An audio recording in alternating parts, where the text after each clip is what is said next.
करेंगे। इसके बाद आज जी उधर कर दो, उधर कर दो, इधर आ जाओ, खुला में और भी है। हाँ, इसके बाद धूप सिंह मोहन भाई जयप्रकाश जी को पगड़ी भेंट करेंगे। भाई गुरनाम सिंह जी जो पूर्व प्रधान है सारण खाप के, वो श्रोपा भेंट करेंगे भाई दीपेंद्र जी को।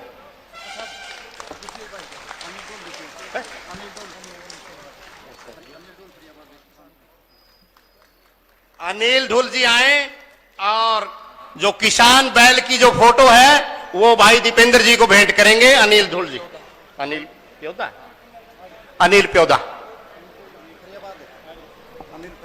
अनिल प्रियाबाद। और इसके बाद है अनिल प्योदा जी है, वो गेहूं का पौधा भेंट करेंगे भाई दीपेंद्र जी को। भाई सुरेश मलिक जी आए, भाई जयप्रकाश जी को, भाई दीपेंद्र जी को साल भेंट करेंगे। भाई सुरेश मलिक जी, दोनों आ जाओ। भाई सुरेश मलिक जी भाई दीपेंद्र जी को, भाई जयप्रकाश जी को साल भेंट करेंगे।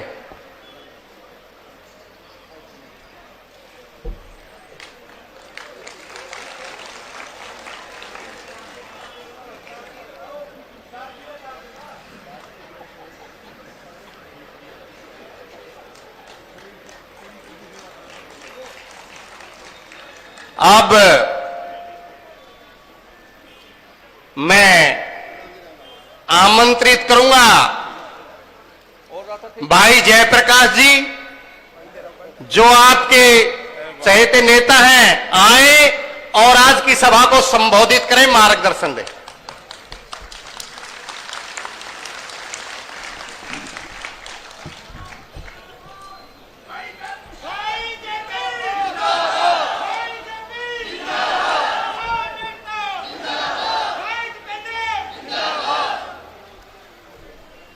बहुत ही सम्मान के योग इस देश की सबसे बड़ी पंचायत के हरियाणा प्रदेश के विपक्ष के इकलौते सांसद हमारे अजीज भाई दीपेंद्र सिंह जी हुड्डा, मंच पर विराजमान किसान मजदूर व्यापारी कर्मचारी महापंचायत में आए हुए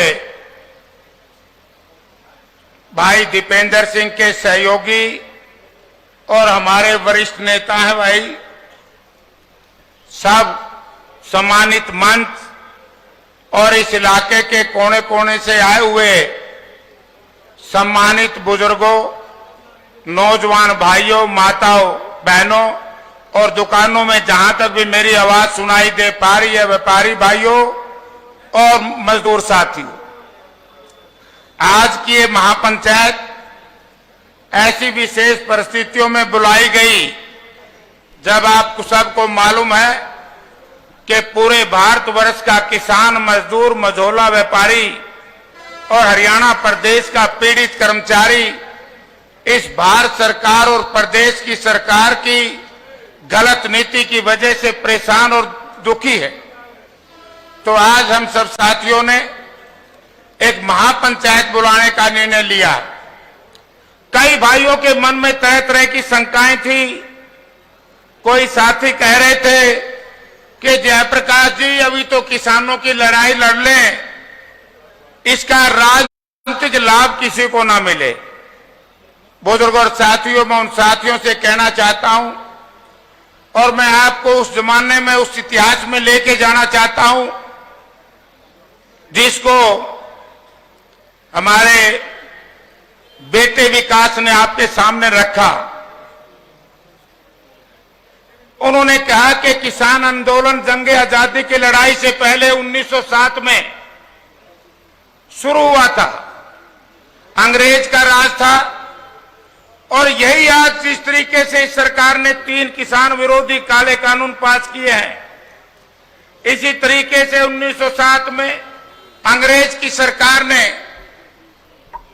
भूमि सुधार के कानून पास किए थे और उसमें स्वर्गीय अजीत सिंह जी जो क्रांतिकारी शहीद भगत सिंह जी के चाचा थे, उस तरफ ज्वाइंट पंजाब था, फ्रंटियर की तरफ से उन्होंने आंदोलन शुरू किया। और हमारे इस इलाके में भाई दीपेंद्र सिंह के परदादा भूपेंद्र सिंह के हुड्डा के दादा स्वर्गीय चौधरी माथुर राम जी ने उस आंदोलन को चलाने का काम किया। ये एक पीढ़ी से नहीं आ रहे, ये चौथी पीढ़ी इस लड़ाई में है, किसानों की मजदूरों की लड़ाई में।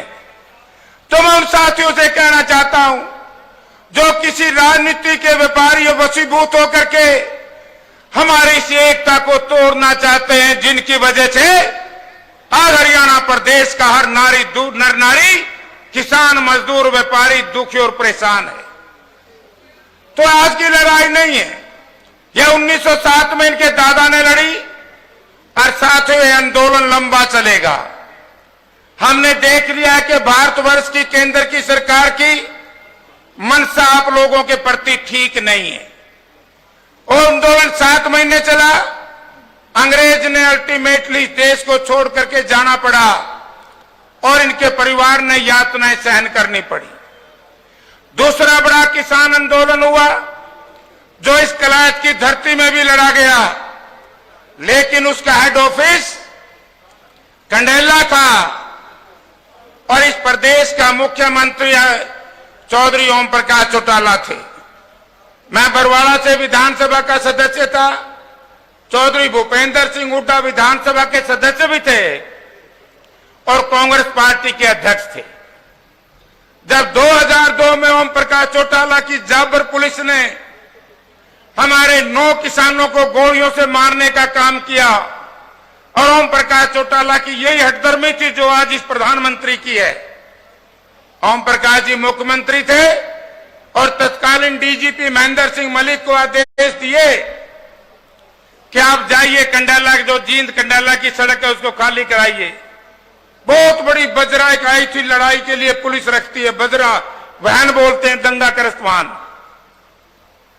जब मलिक साहब उसमें बैठ करके गए और हमारे कंडाला और आसपास के इलाके के भारतीय किसान यूनियन के तत्वाधान में और भारतीय किसानों में विश्वास रखने वाले स्वर्गीय घासीराम जी, स्वर्गीय चौधरी फतेह सिंह जी, भाई डुंडवा गांव से अपना जूना सिंह जी और सॉरी जियालाल जी, और शिमला गांव से जिले सिंह जी, रामपाल गौड़ जी जो इसके हैं अपना कैंथल के पास है पीडल गांव के, इन सब लोगों ने लड़ाई लड़ी। और जब रामस्वरूप जी को गोली का शिकार हुए, आपको मैं बताना चाहता हूं कि आज जो ये घड़ियालू आंसू ये परिवार आपके सामने बह रहा है, लोगों आपने दीन बंधु सर छोटू राम की बात को मानना होता तो आज हरियाणा प्रदेश के मुख्यमंत्री की कुर्सी पर मनोहर लाल जी की जगह चौधरी भूपेंद्र सिंह हुड्डा होता और चौधरी भूपेंद्र सिंह हुड्डा मुख्यमंत्री होते तो आज हमारे 200 के करीब किसान नहीं मरते। आज हमारे किसानों ने मापों की ठिठुरती सर्दी में दिल्ली की सीमाओं पर हमारे टोल प्लाजाओं पर काली रातें नहीं बितानी पड़ती, क्योंकि वो भी वक्बा मैं बताऊंगा आपको याद होगा, इस मंडी में खड़ा हूं, भूपेंद्र सिंह हुड्डा मुख्यमंत्री थे, धान के भाव कम हो गए थे याद होगा, और माननीय डॉक्टर मनमोहन सिंह जी इस देश के प्रधानमंत्री थे। अमेरिका का दौरा छोड़ करके भूपेंद्र सिंह जी हुड्डा आए, हम सब लोगों को हवाई अड्डे पे बुलाया और उन्होंने बयान दिया कि हरियाणा प्रदेश के किसानों अपनी धान की फसल मत बेचना, 4 दिन में मैं वही भाव दिलवाऊंगा जो आज से 4 दिन पहले थे। मैं आपसे पूछना चाहता हूं, भाव बढ़े कि नहीं बढ़े जीरी के? मरण की लोड़ तो नहीं पड़ी ना, तो हमने दिल्ली जाने की लोड़ पड़ी। हुड्डा साहब गए, जब स्वर्गीय रामस्वरूप जी को गोली मारी गई, ओम प्रकाश चौटाला की जालिम पुलिस ने गोली की बजाय जेल ही लिख दी और मैं विधायक था। मैं उनकी डेड बॉडी लेकर के जिले सिंह और हम शिमला गांव में पहुंचे। गांव के लोगों ने कहा कि जयप्रकाश जी ये तो जेल ही लिख दी गोली की बजाय।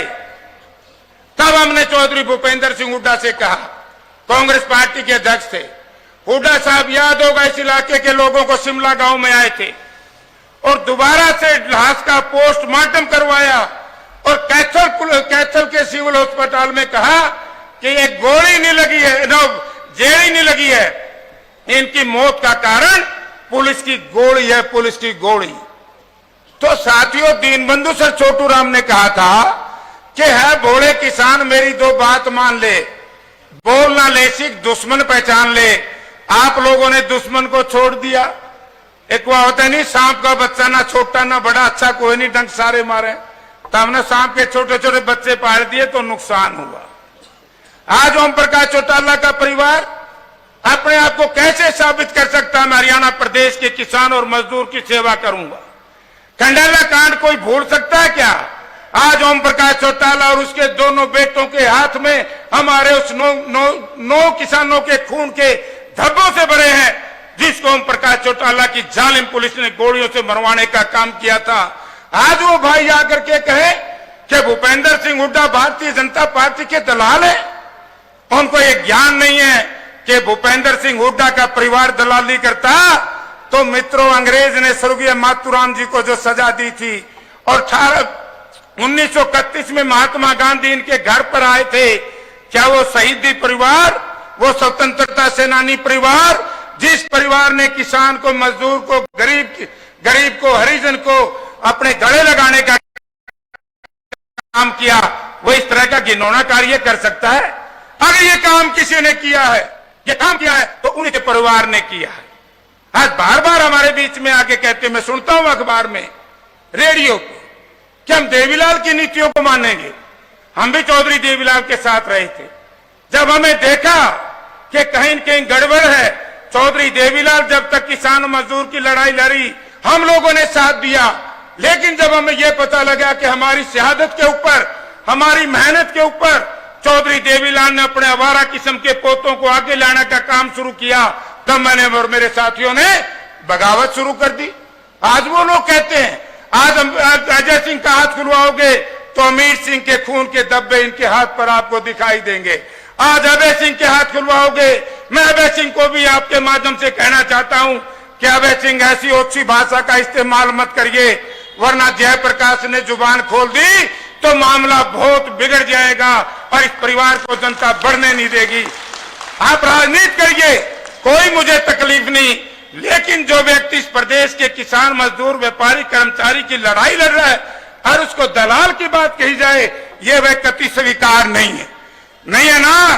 आज खड़ा करके कहो, अब मेरे तसल्ली होगी, प्रकट जाएंगे भाई। तो साथियों, कंडला कांड लड़ा, भूपेंद्र सिंह हुड्डा के नेतृत्व में हम दिल्ली पैदल गए। कांग्रेस पार्टी ने बड़ा भारी आंदोलन चलाया और उस आंदोलन का रिजल्ट ये निकला कि भूपेंद्र सिंह हुड्डा को आपने 67 सीटें दी और भूपेंद्र सिंह हुड्डा मुख्यमंत्री बने। जैसे ही भूपेंद्र सिंह हुड्डा मुख्यमंत्री बने, उन्होंने जो हमने 1-1 लाख रुपया किसानों को उस वक्त दिया था, और ओम प्रकाश चौटाला किसानी अपराधी कहते थे, शिमला गांव के लोगों को याद होगा, 1 लाख में जेपी क्या बनता है? अरे मत, तुम कुछ देते ही नहीं, तुम इनको अपराधी कहते हो, कम से कम हुड्डा साहब सम्मानित तो करते हैं। आज उसी तर्ज पर उनके बेटे दीपेंद्र सिंह ने हुड्डा साहब से कहा, मुझे याद है कि पिताजी आपने किसान की लड़ाई लड़ी है, आज किसान शहीद हो रहे हैं, इनको आर्थिक सहायता नहीं मिल रही। तो उन्होंने तत्काल हरियाणा विधायक दल की मीटिंग बुलाई। एक सांसद था भाई, युगल ने बैठा था। इन विधायकों ने और हमारे इस इकलौते सांसद ने कहा कि हुड्डा साहब जो फैसला करोगे हमें मंजूर है। आज जगह जगह जाकर के 2-2 लाख रुपए दे रहे। मैं उन शहीद परिवारों को नमन करता हूं और मैं आपको विश्वास दिलाता हूं, जिस दिन आप लोग हरियाणा प्रदेश की बागडोर चौधरी भूपेंद्र सिंह हुड्डा के हाथ में दे दोगे, वही सुख सुविधाएं मिलेंगी जो कंडाला कांड में 9 शहीद हुए थे। शहीदी का दर्जा भी मिलेगा, परिवार में नौकरी भी मिलेगी और आर्थिक सहायता भी मिलेगी। लेकिन ये कार्य तो तभी संभव होगा ना, पहला ही डाल तो चूक नहीं करोगे। देख लो रड़करारी हो जाए, हम तो फिर वक्त काट लेंगे, तामनी मरोगे नहीं। बिना हुड्डा कोई बचाने वाला लोगों नहीं। अब यह युद्ध शुरू हुआ। आज हमारे लाखों किसान दिल्ली की सरहद के ऊपर बैठे हैं। पहला वाहिद एकमात्र सांसद था आपको याद होगा, मैं याद दिलाना चाहता हूं 26 जनवरी का वो दिन। 26 जनवरी के अंदर दिन कुछ बदमाश लोगों ने जिस तरीके से लाल किले के ऊपर झंडा चढ़ा करके हमारे इस क्रांतिकारी आंदोलनकारियों को, किसान और मजदूरों को बदनाम करने का षड्यंत्र रचा, तो सबसे पहले भाई दीपेंद्र सिंह सांसद थे जो 27 तारीख को डकैत से मिलने के लिए गए गाजीपुर बॉर्डर में। मैं भी साथ था और हमारे पंजाब के राज्यसभा के सांसद हैं बाजवा साहब। जहां टिकरी बॉर्डर पे गए तो भाई दीपेंद्र सिंह गए और लोकसभा में ये सुना था कि नहीं, 3 दिन पहले भाषण क्या बोला था दीपेंद्र सिंह ने? बढ़िया बोला था नहीं? ईसा बुलाना चाहो तो इसलिए साथियों, दीपेंद्र सिंह के पिताजी और इनके स्वर्गीय दादा, मैं जब आपने एमपी बनाया 1989 में, मुझे स्वर्गीय चौधरी रणबीर सिंह जी ने बताया था कि जयप्रकाश तुम नौजवान हो, तुम मूल्यों पर आधारित राजनीति करना, किसी से दब करके नहीं चलना, दबो तो जनता से दबो, सम्मान करो अपने मतदाताओं का करो, नेताओं की चुगली चाटी करने की आवश्यकता नहीं है। यही एक कारण था, आपको याद होगा कि 1971 से लेकर के बाद तक चौधरी रणबीर सिंह को कमजोर करने का षड्यंत्र किया गया था। तो जिस परिवार की 4-4 पीढ़ी किसान और मजदूर के लिए लड़ रही हो और उनको एक ऐसा अवारा किस्म का बच्चा, पहले मैंने लोकसभा से विधानसभा से इस्तीफा दे दिया। भाई लोगों ने बताओ, 8 मार्च को हुड्डा साहब अविश्वास प्रस्ताव लाएंगे, सरकार गिरने का प्रस्ताव अपनी भाषा में। तुम ये सरकार गिराना चाहो, गिराओगे कर्तव्य ना तो इस्तीफा दे दिया। एक तो हमारा बेचारा जबरदस्ती सजा करवा दिया, अदालत ने 3 महीने का समय दिया प्रदीप चौधरी को और उन्होंने रातों रात आनन फानन में बर्खास्त कर दिया हमारे स्पीकर महोदय ने। एक स्वर्गीय चौधरी देवीलाल का पोता इस्तीफा देकर क्या कहता है, मैं शहीद हो गया। उंगली कटा करके शहीद मित्रों मत हो, शहीद होने की आदत आप लोगों को कभी नहीं थी। अगर आप लोगों का शहीद होने की आदत होती, अगर आज अभय चौटाला ने शहीद होना था तो 2002 में होना था, जब कंडाला में हमारे 9 किसानों को पुलिस की गोली से मरवाया। अजय सिंह विधानसभा का सदस्य था, लोकसभा का, अभय सिंह विधानसभा का सदस्य था। उस वक्त तो अभय सिंह ने इस्तीफा कौन दिया भाई? दिया था कि बोलो रहे? क्यों नहीं दिया? क्योंकि इसके पिताजी की कुर्सी चली जाती। आज अपनी खोई हुई धरती को ढूंढने के लिए, आज भारतीय जनता पार्टी की मदद करने के लिए अगर अभय सिंह इस्तीफा ना देता, हो सकता है अविश्वास प्रस्ताव में सरकार तो भी गिरेगी। कल ही मुझे पूछ रहे थे 2 पत्रकार साथी, बोला जेपी साहब की में गड़बड़ तो है परमार साहब यार। माना क्या परमार साहब, युद्ध की योजना कभी बताई नहीं जाती। जब अविश्वास प्रस्ताव पर वोटिंग होगी तब इस प्रदेश की जनता को पता लगेगा कि नतीजा क्या निकलेगा। लेकिन साथियों, नतीजा एक तरफ जाएगा, या किसान का हक में जाएगा या साहूकार के हक में जाएगा, बीच की लाइन नहीं रहेगी अविश्वास प्रस्ताव के। तो इसलिए मैं आपसे नम्रतापूर्वक निवेदन करने आया हूं। आपको हमने बुलाया है, महापंचायत है। मैं ये राजनीति भी इसलिए बोलनी पड़ गई, आज सुबह ही मेरे उद्गार रुके नहीं। आज सुबह ही मैंने अखबार पढ़ा, यमुनानगर के यहां से एक बयान आता है कि भूपेंद्र सिंह हुड्डा बीजेपी का दलाल है। मुझे बड़ी पीड़ा हुई। ये बातें अशोभनीय हैं, इनकी हम सबने निंदा करनी चाहिए। जिस परिवार ने, जिस खून ने, जब आपको याद होगा शायद 1931 की बात है, दीपेंद्र महात्मा जी आए थे। 1923 में आर्य समाज का प्रचलन किया तो स्वर्गीय चौधरी मातूराम जी ने किया। और स्वर्गीय चौधरी मातूराम जी जब एक गरीब हरिजन के घर खाना खाए तो कुछ लोगों ने, ऊंचे लोगों ने कहा कि मातूराम जी का हुक्का पानी बंद। बोला भाई हुक्का पींदा को नहीं, पानी न हरिजना का पी लूंगा, लेकिन सत्य की लड़ाई लड़ूंगा। तब महात्मा गांधी इनके घर आए थे। तो ऐसे लोगों को हम आपके बीच में लाना चाहते हैं, हम ऐसे व्यक्ति को आपके बीच में लाना चाहते हैं जिसके नसों में स्वतंत्रता सेनानियों का खून है, जिनकी नसों में समाज की एकता को जोड़ने का खून है, जिनकी नसों में महिला शिक्षा, नारी शिक्षा, रोहतक जिला में, क्योंकि जाट स्कूल का संस्थापक अध्यक्ष भी स्वर्गीय चौधरी माथुराम थे। तो ऐसे लोगों को यदि कोई भाई गाली देगा, वे गुस्सा होगा कि नहीं होगा? गलत तो नहीं कहा मैंने? अब सुन लो आखिरी बात। मेरे सिर के, अरे रुक जाए, मेरे सिर के ऊपर आपने पगड़ी बांधी है। पगड़ी इंसान का, किसान का, इज्जत का प्रतीक है। और ये पगड़ी भी मौन खाप की है भाई, मौन खाप की।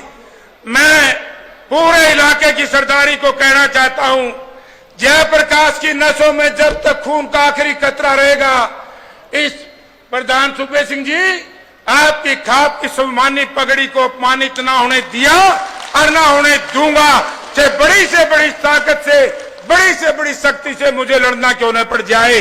मैं एक बार फिर, जो आप लोग बहुत लंबी चौड़ी तादाद में आए, आप लोगों का धन्यवाद करता हूं और आपको विश्वास दिलाता हूं, आपको कहना चाहता हूं, आज ये राजनीतिक मंच नहीं बनाया हमने आपको इसलिए बनाया कि दिल्ली की गूंगी बहरी सरकार के कान खोलने के लिए जो 2 रेजुलेशन विकास ने रखे हैं, आप काले कानून वापस कराना चाहते हो, हाथ खड़े करके पास करो भाई,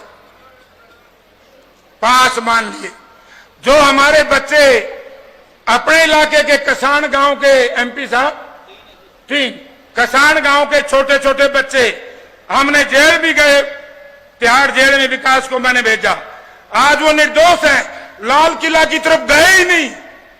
जाओ रूट सा नांगलोई रूट के ऊपर पकड़ करके उन बच्चों को जेल में बंद कर दिया और उन पर डकैती और 307 जैसी जघन्य धाराएं लगा करके जेल में बंद कर दिया। तो हम भारत सरकार को जागृत करने के लिए भारतवर्ष के राष्ट्रपति जी से निवेदन करेंगे कि उन सभी बच्चों को सरकार में इंटरवेन करके अपने शक्ति का सदुपयोग करते हुए हमारे निर्दोष जेलों में बंद बच्चों को रिहा कराएं। चाहते हो रिहा हुए? हाथ खड़े करो भाई। और तीसरा मेरा है भाई, जो पुलिस ने, चाहे पलवल की पुलिस हो हरियाणा की, और चाहे नागलोई में दिल्ली में पुलिस हो, जिसने हमारे किसानों के ऊपर बुरी तरीके से लाठी भांजने का काम किया, आंसू गैस के घोड़े छोड़ने का काम किया, इसकी जांच होनी चाहिए और हमारे किसानों को यह सरकार बदनाम करना छोड़ दे। और एक रेजुलेशन और डलाऊंगा भाई, एक मंत्री है भाजपा के, नाम तो मेरा है, चूक होगी, चंद्रशेखर जी कहते थे कि जयप्रकाश है नाम देश में चढ़ती हुई जवानी का। एक वो जयप्रकाश नारायण थे जिन्होंने 24 घंटे में इस देश की सत्ता परिवर्तन कर दिया, और एक ये जयप्रकाश दलाल है, कृषि मंत्री हैं, जिन्होंने हमारे समाज को कलंकित कर दिया, ये कह करके बोला इन्हें तो मरना था। मैं आपके माध्यम से पत्रकार भाइयों को दिखाना चाहता हूं, क्या आप ये चाहते हैं कि तत्काल जयप्रकाश दलाल कृषि मंत्री को बर्खास्त किया जाए? हाथ खड़े करके बोले भाई बता जी। आप सबका बहुत बहुत धन्यवाद।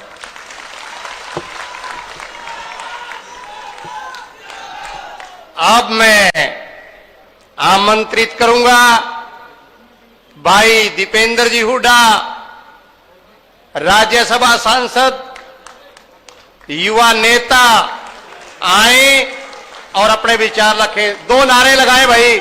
भाई दीपेंद्र हुड्डा जिंदाबाद, भाई दीपेंद्र हुड्डा जिंदाबाद, जय जवान जय किसान, जय जवान जय किसान।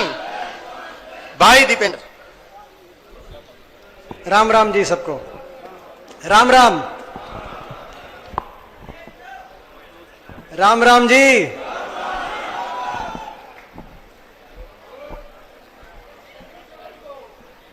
संयम से चलेंगे मगर हौसले से चलेंगे, तभी जीतेंगे। हमारे बीच में हमारे बहुत ही आदरणीय हरियाणा के सबसे वरिष्ठ राजनीतिकों में से एक, जिन्होंने हरियाणा के किसान के लिए, गरीब आदमी के लिए और खास तौर पे इस इलाके के लिए एक लंबा संघर्ष किया, एक तपस्या करी, और उनका जो संघर्ष है, उनकी जो मेहनत है, उसकी गूंज पूरे हरियाणा में कोने कोने में सुनाई देती है। और यहां तक कि भी जब मैं पहली बार सांसद बना, आप लोग का आशीर्वाद मिला, आज मुझे चौथी बार देश की सबसे बड़ी पंचायत में जाने का अवसर मिला है। शायद मेरी उम्र में देश में किसी को ना मिला हो, मगर जब मैं पहली बार संसद में पहुंचा था तो जयप्रकाश जी भी उस समय सांसद थे, और उस समय जिस तरीके से दिन और रात हिसार से थे, आपको याद होगा, याद है कि नहीं याद है, 2004, दिन और रात जिस तरह ये लगते थे, उससे मैंने बहुत सीखा है, मुझे बहुत प्रेरणा मिली। और मैं इनके साथ कंपटीशन लगाता था, और लोकसभा का जब सत्र शुरू होता था, मैं इनको आगे कहता था कि भाई अखबार में 2 ही एमपीओ की खबर आती है कि गांव के अंदर जाकर, लोगों के बीच में जाकर लोगों के लिए मेहनत करते हैं, आपकी और मेरी। तो पूरी का मैं इनसे बहुत प्रेरणा मिलती थी, बहुत सीखने को मिलता था। तो हमारे बहुत ही आदरणीय जयप्रकाश जी हमारे बीच में, हमारे बहुत ही वरिष्ठ पूर्व विधायक भी हैं, इनके परिवार का भी किसान के लिए एक लंबा संघर्ष रहा है। आदरणीय परमिंदर सिंह ढुल जी जुलाना हल्के से, हमारे बहुत ही संघर्षशील, बहुत आदरणीय, कई बार साथ लगते गुला से, जिन्होंने आपकी आवाज हरियाणा की राजधानी में उठाने का काम किया है। डिलू राम जी हमारे पूर्व विधायक, पूर्व संसदीय सचिव, संघर्षशील साथी सुल्तान सिंह जडोला जी, हमारे भाई नौजवान जिन्होंने बड़ी मेहनत करी आज की इस पंचायत को ये रूप देने के लिए, भाई विकास सहारन जी, भाई कंवरपाल करोड़ा जी, हमारे प्रधान जी इंदर सिंह मोर जी, पवन कुमार जी, हमारे अनिल शोरेवाला जी, हमारे बहुत ही संघर्ष के साथी सुधीर मेहता जी, वीरेंद्र गोगड़िया जी, सुनीता बटान जी, सुरेश गोयत जी, सरदार बलदेव सिंह जी, एसजीपीसी के सदस्य हैं, सुभाष बटसीकरी जी, रामपाल प्रधान जी जो सारण खाप के हमारे प्रधान हैं, नथाराम जी, साधुराम कोलेखा जी, मोहन राणा जी, नरेंद्र राणा जी, हमारे बहुत से साथी, हो सकता है किसी का नाम रह गया हो, सभी, क्योंकि पंचायत है, पंचायत में हम सब शामिल हैं, सभी हमारे सरपंच साहब, हमारे राम सिंह जी, श्याम सिंह जी हमारे सरपंच, सभी मेरे पिता के समान बुजुर्ग नौजवान साथी, हमारे माताएं बहनें, आज किन परिस्थितियों में यहाँ पे किलायत के अंदर हम सब एक पंचायत के रूप में एकत्रित हुए, देश में क्या हालात हैं आपको पता है, मगर मैं आपकी जानकारी में कुछ तथ्य लाना चाहता हूं। आज भी जब हम यहां बैठे टिकरी में पहली ट्रैक्टर ट्रॉली से आखिरी ट्रैक्टर ट्रॉली तक 17 किलोमीटर 4-4 लेन, हरियाणा के, पंजाब के एक एक गांव से लोग वहां पे आज जमे हुए हैं, कल रात भी वहीं सोए थे। मेरा रोहतक लोकसभा क्षेत्र के अंदर टिकरी आता है, तो मुझे एक एक दिन की, एक एक रात की मैं जाता रहता हूं, मुझे खबर है। सिंगू पे लगभग 20 किलोमीटर, सोनीपत में, तो सोनीपत का बॉर्डर है, सिंगू में 20 किलोमीटर पहली ट्रैक्टर ट्रॉली से आखिरी ट्रैक्टर ट्रॉली तक, हजारों लाखों की तादाद में लोग सिंगू पर, टिकरी पर, गाजीपुर बॉर्डर पर, शाहजहांपुर बॉर्डर पर, ढासा बॉर्डर पर, झज्जर का जो बॉर्डर पड़ता है, अलग अलग टोल, कई पंचायतें हो रही हैं पूरे देश में। आज 3 महीने हो गए, कड़ाके की ठंड, 50 साल की रिकॉर्ड तोड़ती हुई ठंड, देश के किसान ने आसमान की छत के नीचे इस ठंड में संयम से, शांति से अपनी मांगों के लिए एक संघर्ष किया है। 207 शव इन धरनों से अपने अपने गांव में वापस आ चुके हैं, मगर फिर भी किसान ने शांति और संयम का परिचय दिया है। 200 लोगों की कुर्बानी और मैं बताना चाहता हूं, मेरे मन में ठेस है इस बात की, आपके मन में, हम सबके मन में आज दर्द है इस बात का कि सहानुभूति के दो शब्द की तो दूर की बात है, इन परिवारों के मदद करने की तो दूर की बात है, मजाक उड़ाया जा रहा है। अलग अलग उनको परिभाषाएं दी जा रही हैं, कोई आतंकवादी बता रहा है, कोई उपद्रवी बता रहा है, कोई देशद्रोही बता रहा है। मैं बताना चाहता हूं आपको कैसे कैसे परिवार, क्योंकि एक एक परिवार से मैं मिलके उनके घरों में उनके आंसू पहुंचने की हम लोगों ने कोशिश करी। ऐसे ऐसे परिवार हैं। बड़ौदा गांव का, जहां भी पीछे इलेक्शन था, हमारा भाई अजय कुंडू था, उसकी जो वाइफ है, उसकी जो विधवा है, वो पूरी पढ़ी लिखी भी नहीं, 3 लड़कियां हैं, तीनों स्कूल में हैं, क्यों कर उनकी पढ़ाई होगी, क्यों कर शादी होगी, कोई अता पता नहीं। अभी रास्ते में, कलायत आते हुए रास्ते में, उचाना के मोहनगढ़ चपड़ा गांव में हमारा भाई रणधीर था, 2 लड़के हैं। अभी इतनी उम्र नहीं कि वो सारा काम संभाल लें। 12वीं, बड़ा लड़का 12वीं में। आगे क्या होगा, कौन सुध लेगा। कल मैं गया था झज्जर में, झज्जर के गुड्डा गांव में, और मैं बताना चाहता हूं इस बीजेपी की सरकार को, कृषि मंत्री जयप्रकाश दलाल जी ने जिस तरह की बात करी है उनको, और पूरी सरकार को जो इनको देशद्रोही बता रही है। झज्जर के गांव गुड्डा में कल रात में गया था, ढासा बॉर्डर से शव वापस आया। किसान का नाम था करमवीर, उसके दादा भी फौज में थे, उसके पिता भी फौज में थे, और हाल में उसका लड़का अभी चीन बॉर्डर पे पोस्टेड है, उसका लड़का भी फौज में था, और वो 52 दिन से लगातार धरने पे बैठा हुआ था हमारा भाई। और इन लोगों को देश का दुश्मन बताया जाए। जिस बाप को आप देशद्रोही बता रहे हो, उसका बेटा चीन की, पाकिस्तान की बॉर्डर पे तैनात है, उसका लड़का क्या हुआ। मैं एक देश के रक्षा मंत्री से पूछना चाहता हूं, देश के प्रधानमंत्री से पूछना चाहता हूं। बड़े दिल में इस बात का मेरे टीस इसलिए है, 1 हफ्ता पार्लियामेंट चली, 1 हफ्ता संसद चली। संसद में दिनों रात लग के मैंने कोशिश करी कि सरकार को कम से कम कोई, प्रधानमंत्री जी से लेकर कोई मंत्री तक, कम से कम कुछ सहानुभूति के शब्द किसान के लिए कहें। कम से कम ये कहें कि 11 राउंड की बातचीत तारीख पे तारीख ये दे रहे थे, तो बातचीत को मान्यता सरकार की तरफ से थी, तो कम से कम ये कहें कि इतनी लंबी बातचीत चल गई, ठंड में, इतनी मुश्किल परिस्थितियों में जिन किसानों ने अपनी जान कुर्बान करी है, उसका हमें अफसोस है। मदद ना करें तो कम से कम अफसोस व्यक्त करें। मैंने उन सबके नाम संसद में रिकॉर्ड में, सबके नाम, सारे किसानों के नाम मैंने रिकॉर्ड में चढ़वाए और कोशिश करी कि सरकार की तरफ से कोई जवाब मिले, मगर दुख है मुझे इस बात का, कोई जवाब नहीं मिला। मगर मैं एक बात आपको बताना चाहता हूं, जब संसद में ये बात रख रहा था, उस समय सारे प्रधानमंत्री जी से लेकर सारा मंत्रिमंडल वहां बैठा था। मैं उनकी आंख में डाल बात बोल रहा था। एक एक बात जब मैं कह रहा था तो बीजेपी के किसी मंत्री को मैं समझता हूं कोई मेरी आंख से मिलाकर, कभी यूं देखते थे, कभी यूं देखते थे, मेरी आंख में आंख डालकर जवाब देने का, क्योंकि सच में ताकत होती है। आपके पास सच है, सबसे बड़ी ताकत आपकी, आपके पास सच है।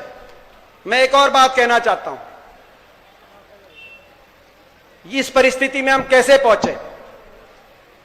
जब ये कानून बने, ऑर्डिनेंस, कोरोना के टाइम में ऑर्डिनेंस लागू हुए, नहीं तो चर्चा होती है पार्लियामेंट में, तब कानून बनता है, मगर ऑर्डिनेंस लागू कर दिए, बिना चर्चा के राष्ट्रपति जी से दस्तखत करा के कानून लागू हो गए।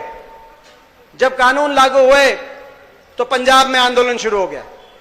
3 महीने तक पंजाब में आंदोलन चला, उसके बाद पिपली के अंदर लाठीचार्ज हो गया। 1 महीना और आंदोलन चला, उसके बाद हरियाणा पंजाब में किसी ने सुध नहीं ली।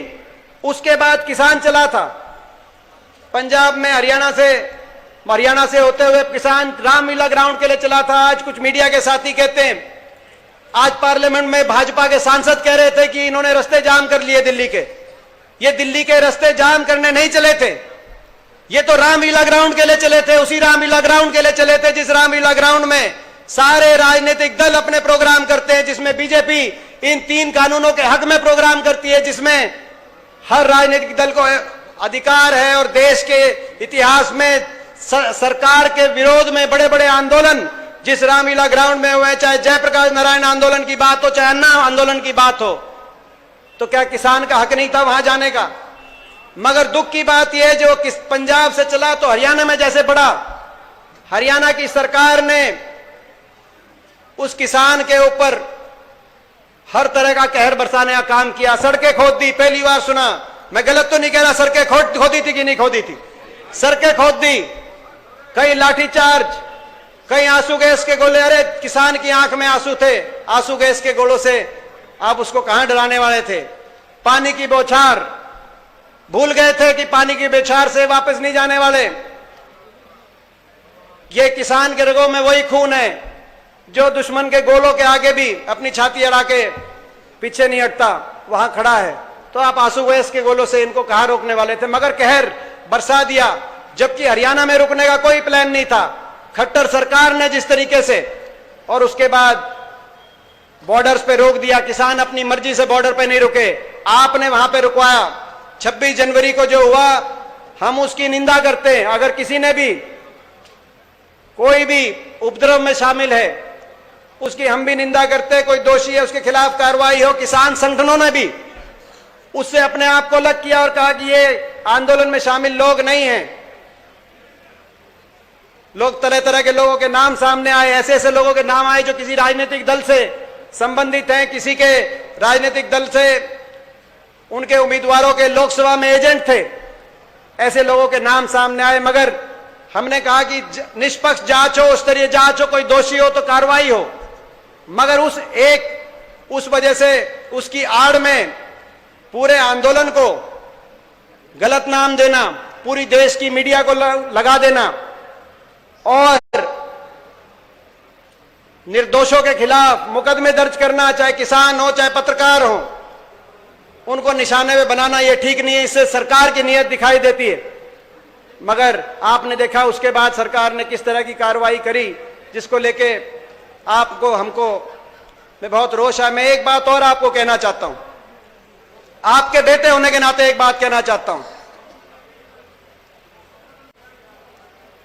एक किसान के बेटे होने के नाते आपसे एक बात कहना चाहता हूं। जो सबसे बड़ी अपनी ताकत है, आज ये जो ताकत बनी, जो आंदोलन बना है, इसकी अगर ये किसी की बुनियाद पे, तो सबसे बड़ी इसकी जो बुनियाद है वो शांति और अनुशासन है। शांति और अनुशासन का जो रास्ता है प्रजातंत्र में, हमारे पास जब सरकार ना सुने तो यही रास्ता हमारे सामने है। मैं इसीलिए आपसे कह रहा हूं, क्योंकि देश की राजनीति की जहां बिसात बीतती है दिल्ली, वहां मैं करीब से देख के आया हूं। अगर एक भी हमारा भाई शांति के अनुशासन के रास्ते से, एक भी भाई अगर अलग होगा, मुझे पता है ये मीडिया है, मीडिया यहां पे बैठी है, मैं इनके बारे में नहीं कह रहा मगर इनके मालिकों के बारे में कह रहा हूं। अगर एक भी भाई उस रास्ते से भटकेगा तो आप ये मानना, पूरी देश की मीडिया उसको दिन और रात और कुछ नहीं चलेगा, वही चलेगा। मीडिया आपके हक में नहीं है, मीडिया आपके खिलाफ है। मैं गलत तो नहीं कह रहा भाई, मीडिया आपके खिलाफ है। इसीलिए ये रास्ता हमारे सामने, यही रास्ता है अपने हकों के लिए, अपने हकों को की लड़ाई लड़ने के लिए, यही रास्ता है। हरियाणा की बात आई, आज हरियाणा में हम अविश्वास प्रस्ताव लेके आए। बड़े दुख की बात है कि गवर्नर साहब ने पहले समय नहीं दिया। 4 बार कांग्रेस के विधायकों ने, हुड्डा साहब ने, 31 विधायकों ने लिख के दिया कि हमें समय दो। अविश्वास प्रस्ताव के समय की तो दूर की बात है, उन्होंने मिलने तक का समय नहीं दिया। प्रजातंत्र में कम से कम राज्यपाल महोदय मिलने का समय दे सकते थे। और अविश्वास प्रस्ताव इसलिए लाना चाहते हैं, मैं आपको बताना चाहता हूं क्यों लाना चाहते हैं। क्योंकि जब तक ये सरकार दबाव में नहीं आएगी किसान की मांग तब ये सरकार मानेगी जब इनको अपनी सरकार डगमगाती हुई, जब सरकार हिलती हुई दिखाई देगी, तब ये किसान की बात मानेंगे। इसीलिए हम अविश्वास प्रस्ताव लेके आए, अविश्वास प्रस्ताव की मांग लेके आए। अब कह रहे हैं कि 4 महीने बीतने के बाद अब बजट सेशन के अंदर अविश्वास प्रस्ताव। मैं सबसे पहले आप सबसे पूछता हूं, यह अविश्वास प्रस्ताव हम ठीक लेके आए कि गलत लेके आए? ये सरकार, हरियाणा की सरकार, जो किसान विरोधी सरकार, गरीब विरोधी सरकार है, इस बात की कसौटी, इस बात का फैसला होगा कि जो विधायक हैं, बहुत से विधायक जो निर्दलीय विधायक हैं और जो जेजेपी के पार्टी के विधायक हैं, वो जनता के, किसान के हक में बयान देते हैं, मगर जब चंडीगढ़ के अंदर अविश्वास प्रस्ताव आएगा तब पता चलेगा कि वो केवल बयान के लिए बयान दे रहे हैं या वो मन में जनता के साथ है। पता चल जाएगा उस दिन, ये दूध का दूध पानी का पानी हो जाएगा कि कौन सा विधायक जनता के साथ है और कौन सा सत्ता के साथ है। उस दिन पता चल जाएगा। और आप सबसे मैं कहना चाहता हूं, अपने अपने विधायकों का, जितने भी हरियाणा के हमारे सारे जो हरियाणा की जनता है, उनको अपने विधायकों की रुखाली रखनी है। जो विधायक है आपको उनकी रुखाली रखनी है। जो ये कहता है मैं जनता के साथ हूं और जो मैं किसान के साथ हूं, जो विधानसभा में जाए तो उन पे दबाव आपको बनाना है कि अपनी बात पे वो पूरे टिके रहें। और अगर जनता के साथ हैं तो जिस सरकार ने इतना नाम हरियाणा खराब किया, जो देश में सबसे बड़ी किसान विरोधी सरकार के रूप में ये खट्टर सरकार यहाँ पे का नाम जिसका आया है, इस सरकार को, ताकि हरियाणा की सत्ता से बाहर करने में वो उन विधायकों की, तो भाई ये रुखाल करोगे कि नहीं करोगे? न्यू बता दो भाई, ये रुखाल करनी है कि नहीं करनी? ये रुखाल हरियाणा की जनता करेगी, ताकि केंद्र सरकार पे दबाव बने। और केंद्र सरकार पे जब दबाव बनेगा, जब हरियाणा की सरकार लंगड़ाती दिखाई देगी, मैं पूछना चाहता हूं जेजेपी से और पूछना चाहता हूं निर्दलीय विधायकों से, जब पंजाब में अकाली दल समर्थन वापस ले सकते हैं, जब पंजाब में सारी पार्टियां किसान के हक में आ सकती हैं, चाहे कांग्रेस पार्टी हो, चाहे आम आदमी पार्टी हो, चाहे अकाली दल हो, चाहे निर्दलीय हो, तो हरियाणा के अंदर जेजेपी पार्टी अभी तक क्यों सत्ता के चिपकी बैठी है? निर्दलीय क्यों सत्ता के चिपके बैठे हैं? तो आज मैं समझता हूं कि ये लड़ाई आपको, हमको मिलकर एक संयम के साथ, शांति के साथ, समझदारी से लड़ाई लड़नी।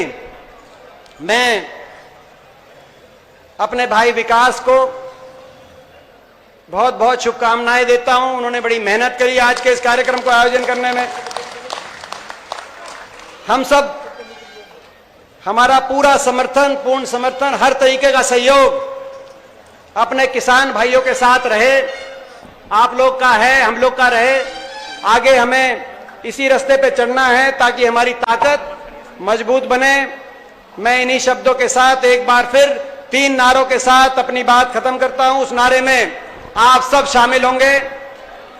किसान एकता, किसान एकता, जय जवान, जय जवान, जय हिंद।